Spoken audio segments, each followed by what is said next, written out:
So it is wonderful to be back. If you don't know, Jamie and I and the kids have been gone for a couple weeks. 2 weeks ago, we were in South Dakota during church, watching church from there.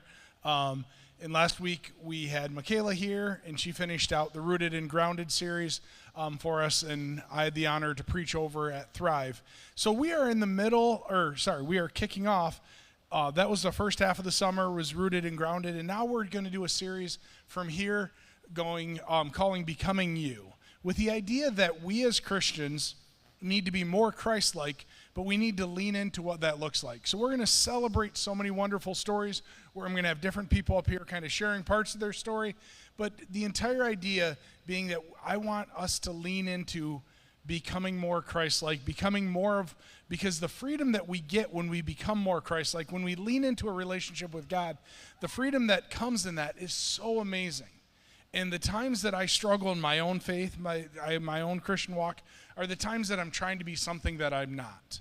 When I try to be a person that I'm not, and I've seen it from time to time where I've had friends that have confronted me or talked to me and said, hey, it just seems like, that you're just not being you. And I'm like, well, yeah, because I'm trying to be something that the world has an expectation on, or the world puts something in your brain that you need to be something that you're just not, instead of leaning into what Christ is conforming you in a relationship with God, what that looks like. So my hope for the rest of the summer is we as a church dive into that, in that freedom that comes in being who Christ has called us to be. And that doesn't, I just want to make it very clear, that doesn't mean we get to be a jerk to people and say, well, God, I'm just leaning into the way that God wanted me to, so I'm telling you how bad of a person, or I get to do whatever. That doesn't work like that. We're leaning into that because the entire idea is we want to show the love of Christ. We want to demonstrate love, and so often the opposite of love is judgment. And last week I got a chance to share about judgment and over at Thrive, and I'd really been struggling with it, and just the entire word of judgment and what that looks like when we judge other people, and I really kind of found myself falling into the trap of judgment, even though I thought it, like, if you were like, oh, John, are you a person that's a judgmental person? I'd be like, no, I'm not. But more I lean into, I'm like, ooh, I kind of has these tendencies.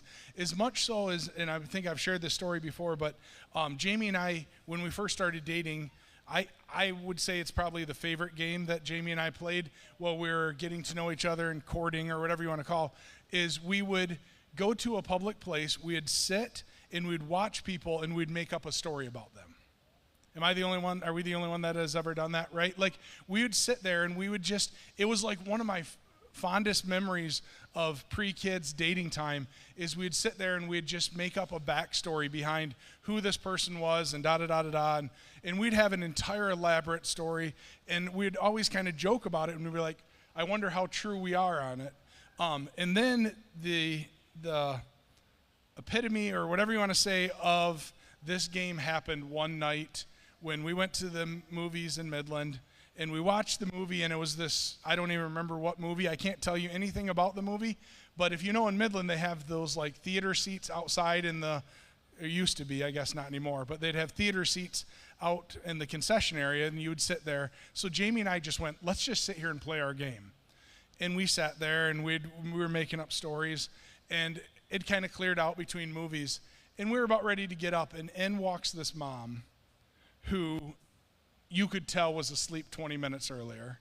She has pajamas on. She is not, her hair is a mess. And she just comes storming into the movie theater, just stomping. And Jamie and I are like, oh, this is a good one. Like, what, trying to make up stories. And this was the time, anybody remember the movie Ted? The very inappropriate movie Ted. Everybody's like afraid to say, yes, I know that movie. Right? Like, and we're sitting there, and this mom walks into the theater, and I'm like, and she just like swings the door open. I'm like, ooh, what's going on here? And Jamie and I are just like laughing, and she walks in, and 15 seconds later, she walks out with her hands around two like 13-year-old boys and just escorting them out. And I remember I looked at Jamie, and I'm like, yeah, I don't even have to make up the story on this one. We know exactly what just happened, right? Like, and so I sat there, and I'm like, yes, it was good, innocent fun. But we get in this habit where we just judge people, and we judge, like, yeah, we could have a debate all day about that, but we get into this habit. And so Jamie and I were talking, and mostly because we were going to be talking about judgment and all of this, and on our trip out west, I was like, how many times God convicted me of, are you observing or are you judging that person? Are you looking at them in a way that I would look at them, as Christ would look at them, or are you looking at them in a whole different set of eyes? Are you judging who they are? And right, like we admit those things. I've been in Detroit and went to get gas and went, okay, do I have my keys? Do I have my wallet? Just because I see a group of people walking by me that freak me out, right? Like, are you looking at them in those eyes that I look at them as God, as their Savior, as somebody that loves them? Are you looking at them in the way that I want you to look at them? And it started convicting me, and we were at Mount Rushmore, I believe was the spot, in our world or U.S. travels of 3,500 miles in 8 days. Dumb idea, don't do it. But we were traveling all over the West, and we got to Mount Rushmore, and I will admit, I was tired, I was exhausted. And there are signs, if you've been at Mount Rushmore, that says, do not get on these rocks, do not play here, do not do this, right? And I'm being super judgmental in my head because I'm tired.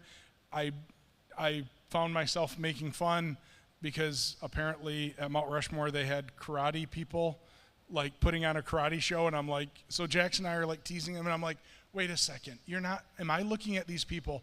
And here are these kids climbing on the rocks, and they're screaming, and I see this mom, this single mom of 3, and she's trying to reel them in, and I just instantly went to, what a bad mom that is. Like, look, she can't even control her 3 kids. And just in that minute, God said that same thing that I'm sharing with you. Are you looking at her the way that I look at her? Are you looking at this mom in the loving eyes? Because you don't know the story. You don't know that maybe the dad's exhausted, maybe this is going on, maybe this mom just wanted to give the kids this experience. Are you looking at her the way that I look at her? With love in your eyes rather than judgment. And it completely like changed where I was like, okay, how can I help this mom? How can I lean into this? And I found myself changing who I was by looking at this mom in a different set of eyes. By looking at this mom and saying how Christ looks at her, the love that he has for each and every one of us. And it completely changed how I was. Because, right, we as a society look at and we judge at everything we do. In every part of that. Some of you, I'm going to completely date myself, but do you remember early 2000, there was a website called Hot or Not? Does anybody remember that? Right? Like, you literally took, this was like and no, I did not put my picture on there. I superimposed that. I was not a Hot or Not person. But I remember like right after college. So this website, early 2000s, this website came out called Hot or Not. And you would upload a picture of yourself, and back then it took a lot to do it. Yeah, like you younger people here, like it wasn't just like on your phone you could do it. You had to like put a picture on a scanner, right, and scan it and wait 45 minutes for it to upload, or you would have a picture on your digital camera. It took like a lot of effort. And you would put a picture on the internet, and I know later it got inappropriate, but we're not going to get into that. When it first started, you'd put a picture and you would ask people to rate yourself out of 0 to 10. So the entire idea between Hot or Not, right? You put your picture up there, you tell this, and I remember laughing at my college friends because they would do this, and they're like, can you believe I'm only a 4.8? And I'm like, how dare people judge me that way? I'm like, you put your picture on the internet for everybody to judge, and now you're mad because they're judging you. And I was that guy, I admit it, I was that guy with Hot or Not. I would get on there, and I would see somebody that was like a 2.3 or whatever, and I'm like, yeah, let's throw them a bone. And I would vote like 10 for them to help raise their score up, right? Like I wanted them to feel better. And then I would see the people that were like an 8.8 or a 9, and I'd be like, they need to be brought down a few pegs. And I'd give them a 0 or a 1 just to like lower their score because I wanted to like even the playing field. But the entire idea, right? Like we as a society, the trouble that we have is we judge other people, and we thrive off of, and we look at other people in the way that they judge us. And we see that. And maybe that's where you are today. Maybe you've come to this and you're like, hey, you got to understand, me as a mom, I've been judged. Me as a husband, I've been judged. Me as a parent, as a coworker, as whatever, for being whatever, not being able to control my kids or whatever aspect. That we have this overwhelming feeling of judgment. And the more that I became aware on that trip of how I was judging other people, the more I struggled with people judging me.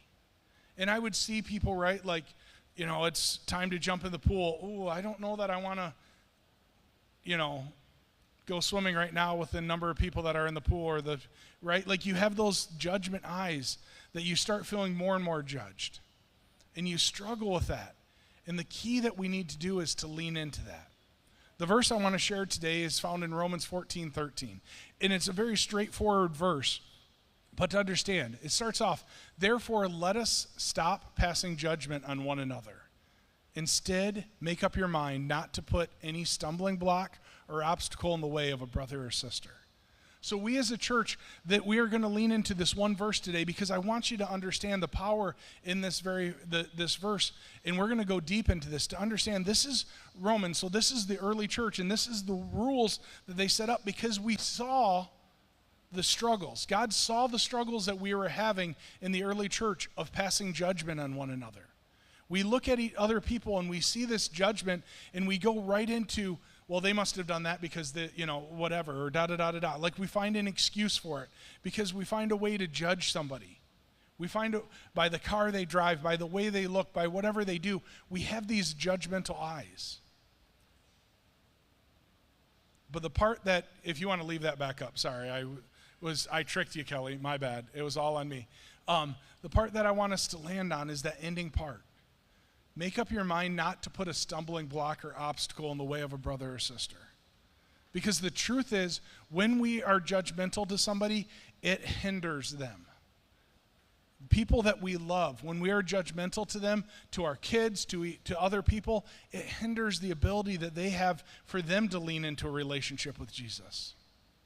We need to be better. We need to understand that, those words that we say, it may be in passing, it may be just off the cuff or whatever, but those words that we say hinder people. They put an obstacle, they put a stumbling block. A few weeks back, Jackson was playing in a baseball tournament, and I sat there and I was sitting there and I was watching my son play baseball, and he made a mistake, and he is far better athlete than I ever was. Dave, you can attest to that. He knew me as a kid. I was not able to do the things my son does, and I sat there and Jackson made a mistake, and I promise you my look on my face was a look of, oh, I feel so bad for my kid because he made a mistake. But Jackson saw that look on my eyes, and he just came over and he looked at me and he goes, Dad, can you just not, I forgot how he put it, but can you just not look at me like that? I'm trying my best out here. And I'm like, well, no, I know you are. And my heart breaks. And he's like, I don't need to know what I did wrong. I already know. And he walked away, and my heart broke as a dad because I didn't mean to be judgmental. But yet my eyes, he saw judgment in them. And so we had a conversation later, and I looked at Jamie and I said, I'm going to be his number one fan now. And the rest of that game, if anybody was at that game, probably was like, what is wrong with John right now? Because I was like screaming. I'm like, good job, buddy. Way to pick up that bat. You picked up that bat for something better than anybody. Oh, way to pick up your candy wrapper. That was awesome. I was obnoxious with it. Because I wanted to because I realized the way I was being, even though I didn't mean to, I was putting a stumbling block. I was putting up a blockade in the front of Jackson that he couldn't get over. And I didn't mean to do it, but I did it. And that's what we do all too often. And Romans reminds us that. Do not put a stumbling block or a hindrance in the way of a brother.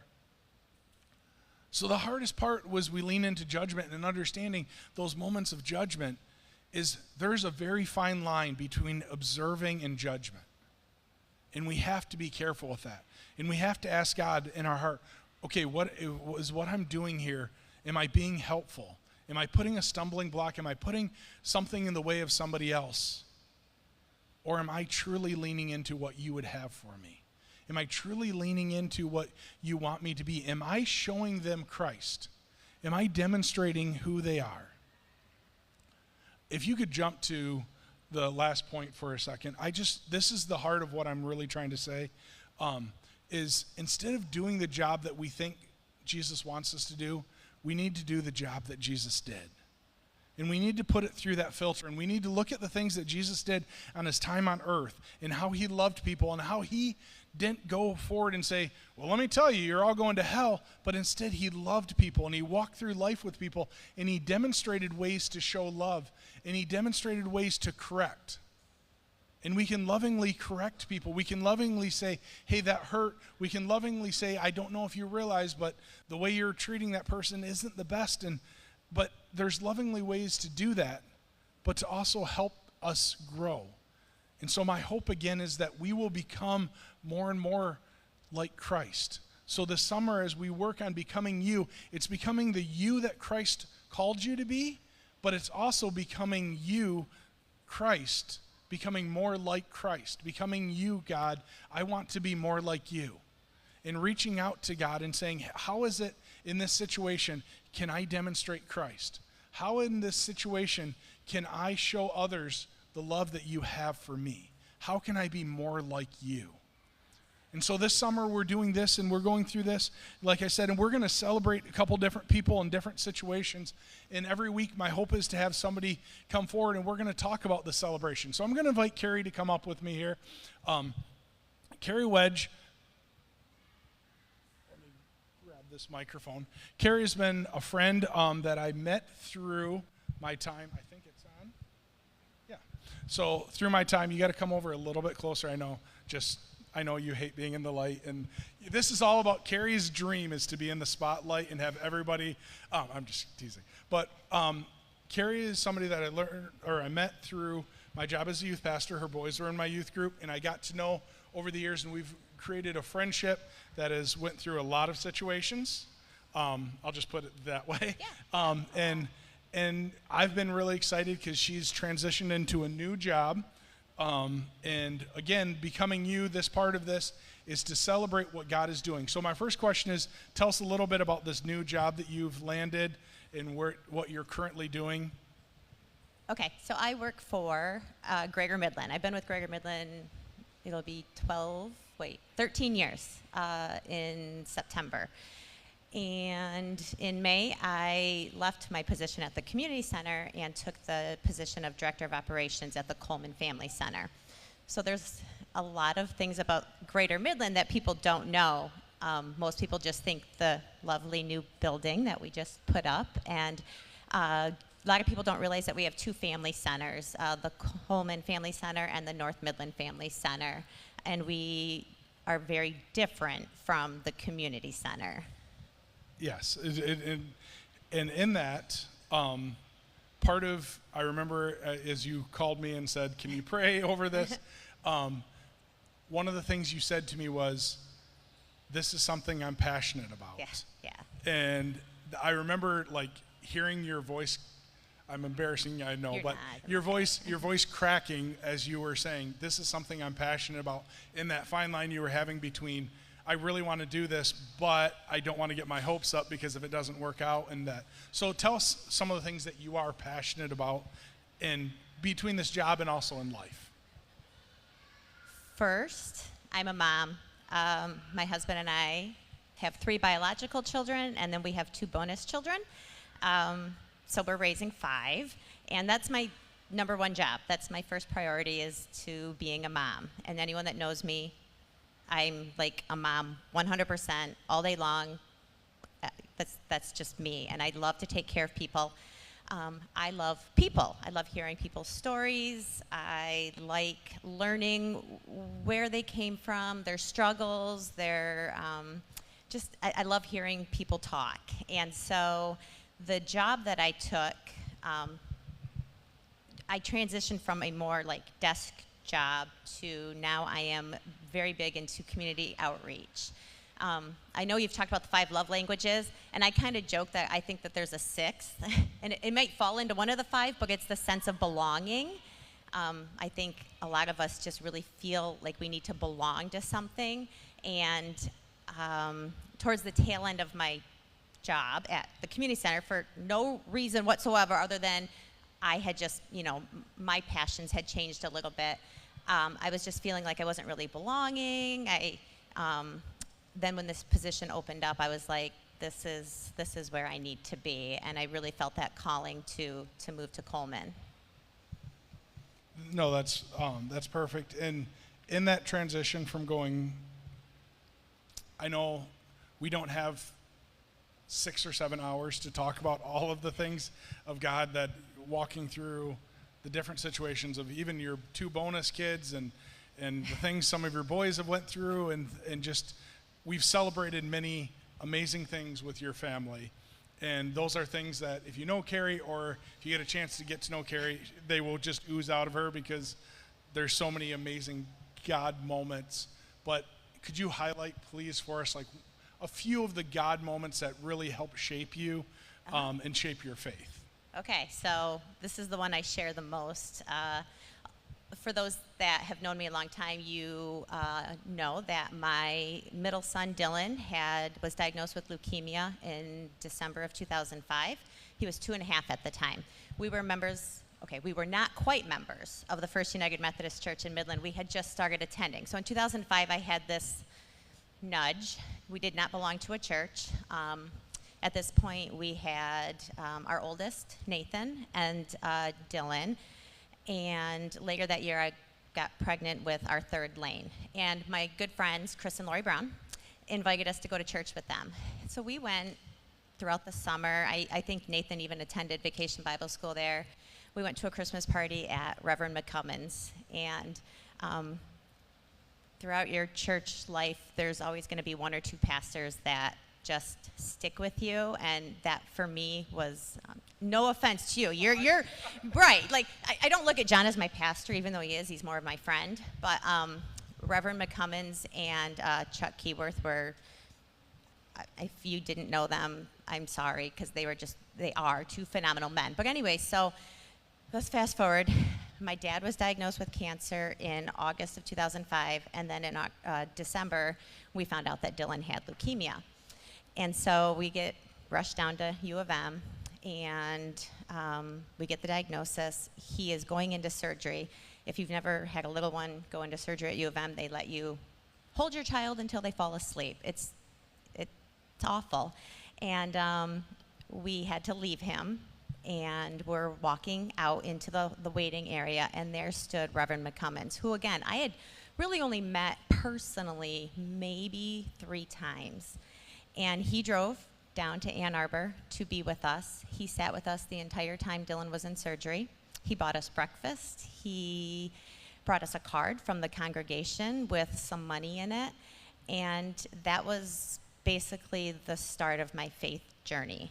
I grew up in a church, but I never felt like I belonged until that moment with Reverend McCummins. And they saw us through the entire 3+ years of Dylan's cancer. In the meantime, I lost both my parents in 2006 to cancer. And again, if it had not been for my church family at First United Methodist, I don't know if we would have made it. And that's just a beautiful story of how, you, like you said, you were in the church, and God brought you back in that time of need, in that time again. And that's where part of the reason why I wanted you to be this week was, as we were talking about the entire idea of the opposite of judgment is love. And in that situation, in so many of your situations, and even in your current job, it's easy to look into those situations as judgment. It's so easy. Instead of looking into it of how would Christ want me to handle that And you situation. are not the only one that has had those thoughts go through your mind. And, when we see people coming in 3 times a day, or Tara, I'm sorry, I know you, Tara works for a nonprofit as well. I'll have these thoughts like, do they just wait for the trucks to drive by? Because the second Hidden Harvest pulls up, I've got 5 people standing in line waiting. And so there are moments of judgment, but then there's that feeling of we just really helped, and we just make a big difference in their life. No, absolutely. And one of my good friends shared with me, and it's something I try to keep in the back of my head on that, is I realize that people are going to take advantage. I realize that people are going to we live in a fallen, sinful world. People are going to do that. But he said, I would rather lean on the fact of loving and the choice of loving people in the middle of that and let God sort out the rest of it. Absolutely. And that's, I think, an amazing part. And in the middle of this, also this series, it all worked out perfect we are over the next few weeks, because Carrie came to me with an idea as we as a church, and I said, this meets one of our church things. This is what we want to be a part of, is the backpack giveaway for Midland County. Yep. And Actually, it's not just Midland County. I'm going to share that. Yeah. Because in Coleman, we are so close to Clare, Beaverton, Gladwin, and even Mount Pleasant. And so we have decided to open it up to anybody, yes. No, and that's great, and that's a wonderful thing. And that here, and I thought of this as a church. There's so many people that go here that are teachers. There's so many people that go here that care and love for kids and take care of kids. And I mean, we do the Lunch Buddies program at Meridian. We do all this stuff, and that's one of our core things as a church, is being part of. So Carrie had talked to me about this, and we are over the next few weeks. Yep. We are going to have this. And you've printed off over at the Welcome Center. I left them there. I have one in my pocket. Yeah. But it's up there. But it's up there, the supply list. And as Carrie said, part of the hard part is, right, like we as a church want to make sure that we're not being judgmental, that we're showing love. And one of the hard things that you shared with me on the phone was everybody loves to help the little elementary kids. And they definitely need help too. But there's a void in people that want to help the middle and high schoolers. I know they're difficult. They're difficult, right? Like, I know. And you get that point. I mean, I'll be honest, right? Like, you get that point where it's like, I don't love that. Like, I love helping a little tiny one, but God calls us to love everybody. So we as a church are one of the 3 that are sponsoring this, but we are going to try to target more of the middle and high school, because that's a void. And that's what we want to be as a church, is to fill in where the voids happen. Right? Like, no knock on other churches, that we'll let them take care of the littles. Yes. And we're going to lean into the middle and high school. So there are lists over there, and if it's something you want to be a part of, feel free to drop those off. If you go, hey, I want to help, you can, your gifts, your Venmo, if you tag that on there for backpacks, we'll let Melissa do the shopping at the church for all of us, right? Like, whatever is easiest for you. But we're going to lean into that as part of that way of not being judgmental, but really lean into a way to love our community and love kids because I mean, my parents took care of us, but I was one of those kids that showed up for back to school, and everybody talked about back to school shopping, and I went back to school shopping in my brother's closet. Like, I got the hand-me-downs. We're doing that. Yeah. So we have a clothing closet there, and so all summer long, my volunteers have been pulling out the nicer jeans, the nicer long sleeve shirts and whatnot. And so we will have that set up for so hopefully each child can at least leave with, I know it's not brand new, but it's a nicer outfit to start school with. Yes, no, absolutely. And that's what we want to do. We want to fill in that void. So if that's something as a church we want to be a part of, but I also thank you, Carrie, because again, as we were talking about that, our prayer, our hope is that we as a church can turn our judgment and refocus that back. And we can look and we can say, why do I want to help this family? I want to, the frustrating over and over.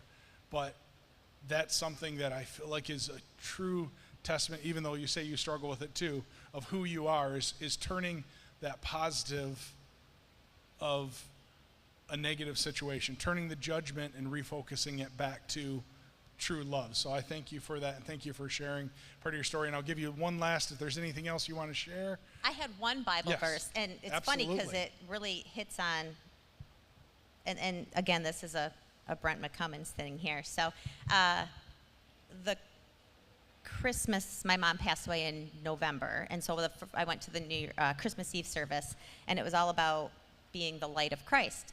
And this was one of the Bible verses. It's Matthew 5:16. Let your light shine before others so that they may see your good works and give glory to your Father who is in heaven. And I think that is one of the things about my job, is that I get to be the light of Christ in a way that is non-confrontational to others. You just go, you put in your time, you smile, you make them feel good, and it fills my cup, every day. Thank you so much for sharing your story.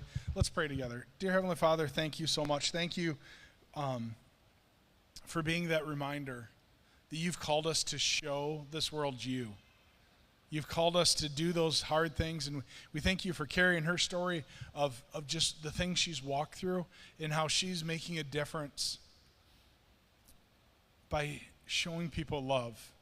In a spot that would be so easy to show judgment, she's showing people love. And we as a church want to come alongside that, and we want to lean into that, God. May we lean into you. May we not be a stumbling block for other people. May we take those moments of just pure love and show others you, God, that they will see that and they will see you. Not see us, but they will see you in the ways that we act, the ways that we behave. And God, I just pray that you will convict us. Convict me, God. Those moments that I'm broken, that I'm human, that I fall apart, and that I'm judging and judgmental towards people, and I'm acting in a way, and I'm hurting. I'm hurting who you are. I'm hurting who they see you. God, that you'll convict me. Bring me back so that others will see you, God. Others will lean into you, and others will find the freedom, the absolute freedom of a personal relationship with you, God. May we be a community, may we be a church, may we be followers of you, God, that passionately want more. It's in your strong and powerful name we pray. Amen.